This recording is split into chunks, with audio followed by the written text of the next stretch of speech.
This is the type of carnage I want to see this chapter.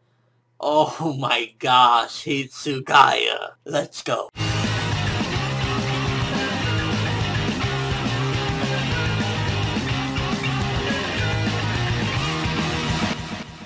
I mean, this chapter was one of those brutal knockout, oh my fucking gosh, did he just do that type of chapters with Hitsugaya going in. First he goes after Yumichika, then Ikkaku takes it, he stabs up Ikkaku, fucks up Yumichika. It's like, oh my gosh, Bleach is doing such a turnaround from what it was doing a few months ago. It's like Hitsugaya going in as a fucking zombie is like, oh my gosh. So for starters, I'm first of all asking, are they dead? Because in the beginning of the chapter, first, Ikkaku gets his leg fucked up and frozen by Hitsugaya's powers, but then he also gets stabbed through the chest, and then Yumichika gets slashed on the chest as well. Ikkaku, I don't know if he'll survive out of that. I mean, at the end of the day, he might not, but you can see that Kubo amped up the carnage quite a bit from what he was trying to do. Like, other fights in the past, like, you know, during this portion of the arc, haven't been like this. It's like Kubo went back to what we were getting in the first half of this arc when shit was just real. Everybody was getting killed left and right. It was like, oh my god. Now, I'm gonna be honest, though. I think one of the big things that this chapter was hinting at as well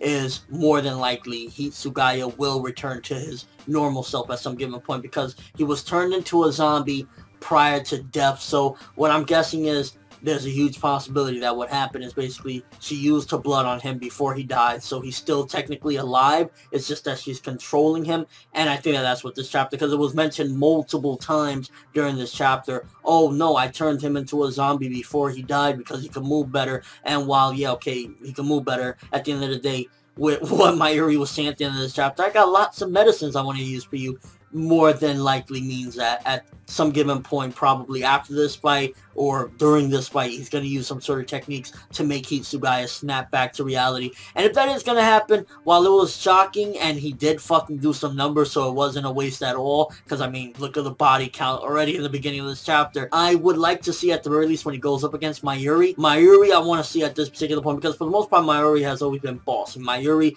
never really struggled or anything. I would like to see Mayuri be, you know, back against the wall, because if this is going to be his final bout, his final confrontation, his final foe, while Mayuri is boss and everything, and I would like to ideally, of course, see him come out on top, I would like to see him struggle and see Mayuri say, I respect you, Captain Hitsugaya, you did your thing, but ultimately I gotta do this last fucked up thing. Was Charlotte on drugs or something to try to go up against Captain Hitsugaya? I mean, Mayuri might have been a little bit cruel with letting him bleed out there, but you fucking moron, just because you took out some crusty zombie that was nowhere near her original self of Bombietta, which, again, RIP the real Bombietta, but just, you got fucking destroyed, like, what was...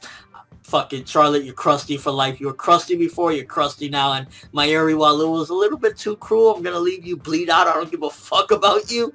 You got what was coming to you for being an idiot. And just overall, it was a very plain and simple chapter. Fucking Hitsugaya as a zombie is a monster. He fucked up Ikkaku. He fucked up Yumichika. He got right now Mayuri saying he has to do something. It's like, zombie jizz dude, while he himself isn't necessarily bossing, doing things like controlling Hitsugaya and Bombietta is actually making Zombie Jizz Dude like, okay, Zombie Jizz Dude, you're doing some big things. I ain't gonna front on you. Still a fucking weirdo. And just overall, between the epicness of this, the credibility of what it's making, the fact that, you know, at the end of the day, him being a zombie is helping the Stern Ritter side, it was just a very good chapter. It was like, oh my gosh, this is what I'm talking about. This is how you do the war. Like, this is Kubo stepping it back up, and I'm like, fuck yeah, the pacing proper, everything. It was just like, we got some crazy progression in this one. It's like, yes, this is what I want to see. Although, to be fair, I will say I'm a little bit disappointed that I can totally see it coming from a mile away, that since he wasn't dead when it happened, he's probably still alive and just being controlled. So, I'm not saying 100% sure,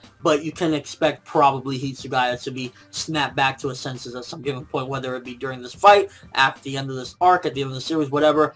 I don't think Hitsugaya is dead completely, I'm just saying. But with all that being said, 8.5 out of 10. Crazy shit. Love this chapter. It was fucking awesome. Credible.